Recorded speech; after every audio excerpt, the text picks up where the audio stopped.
Кыргыз-Жапон маданий байланыштарын чыңдоого салым кошуп, эки элге көпүрө болуп, Кыргызстандын желегин желбиретип келе жаткан Кыргыз Республикасынын азиздер жана дүлөйлөр коомунун мүчөсү, көзү азиз ырчы мекендешибиз Гүлүм Касымбаеваны кыргыз эли гана эмес, Жапон эли да тааныйт.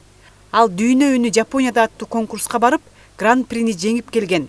Сезимтал ырчы кыргыз жана жапон тилдеринде мыкты ырдайт. Ыйык көл тазим этет башын ийип, тартуулайт толкундардын музыкасын, керемет кыялдарга сүңгүп кирип. Ошо бир концерт менен барганда 7 шаарын кыдырып келдик 2017-жылы. Эң биринчи жолу Японияга 2015-жылы бардым.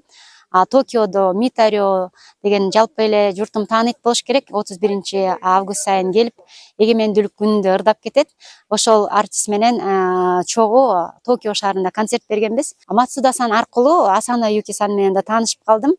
Асано-сан өзү ыр жазат, композитор. Анан менин үнүмдү угуп, ошо менин үнүмө ылайыктап ыр жазып берген. Асано-сандын да ырларын аткарып жүрөм. Гүлүм Касымбаеванын чыгармачылыгын өнүктүрүүгө салым кошуп, обондорду жазып, бирге аткарган Жапониянын белгилүү композитору Асано Юки Кыргызстанга экинчи ирет келип жаткандыгын билдирет. Ал кыргыз тилинде да мыкты ырдайт.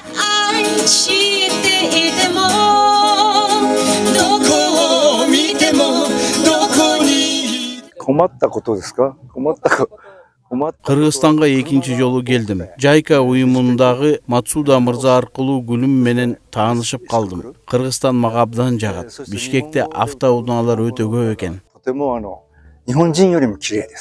Булбул үндүү ырчынын чыгармачылыгын колдогон Кыргыз Республикасынын маданиятына эмгек сиңирген ишмер, журналист Элмира Тезекбаева Гүлүм айымды Жапонияга барганда гана тааныгандыгын айтат.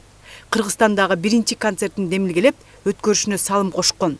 Ал тургай Гүлүм Касымбаева тууралуу биздин Гүлүм аттуу даректүү тасма тарткан. Гүлүм менен бир 10 жылдай болуп калды кызматташып атканыбызга. Мен Японияга барганда Кыйырда кыргыздар деген автордук программам бар эле. Ошону менен кыргыз диаспорасы Япониядагы чакырып, ошол жака баргандан кийин марафон, ар кандай бир чоң иш-чараларыбызды тартып жүргөндө жалаң япондор келип, ушул Гүлүм Касымбаеваны тааныйсыңбы деп эле атышты.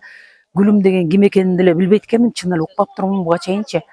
Анан мен аябай ыңгайсыз болдум. Эмне үчүн бул япон элдери билет дагы, биз эмне үчүн билбейбиз деп. Анан жакын арада эмне планың бар эле Гүлүм десем, биз Митарио деген композитор келет Япониядан. Ошол экөөбүз консерваторияда, улуттук консерваторияда ушундай чоң концерт бере турган болдук дейт. Канча киши катышат десем, бир 100гө жакын киши катышат го деди. Андай болбойт, бүт республика билиш керек сени, биз кыргыз эли билиш керек деп. Анан кийин КТРдын жетекчилиги менен билтеген чоң ПТСыбызды алып барып тарткан элек.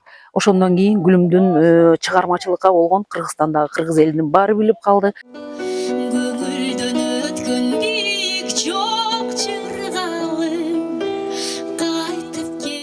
Эки ырчынын концерти Бишкекте, Ошто болуп, андан соң Ысык Көл облусунун Тоң районундагы Жайчы боз үй лагеринде өттү.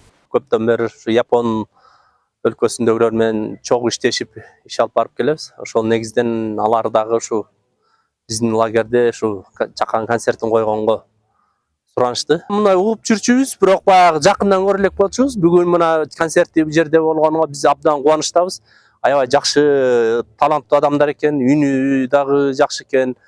Эртеден бери концертине күбө болуп, аябай жакшы маанайда болуп атабыз да. Бүт ушинтип дүйнө жүзүнө белгилүү жакшынакай биздин Кыргыздын дагы кыздарынан дагы ээрчитип өстүрүп өндүрсүн, узун өмүр, ден соолугу чың болуп, келечеги кенен болуп, Кыргыздын атагын даңкын чыгарган жакшынакай кызыбыздын өмүрү узун болсун, келечеги кенен болсун. Маданият, ырчылар, өнөр адамдары эки элдин достугун бекемдеп, эгедер болууда.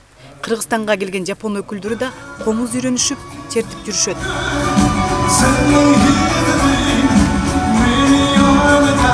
Клара Кудайбергенова, Данияр Тилебалдиев, УТРК Чүй.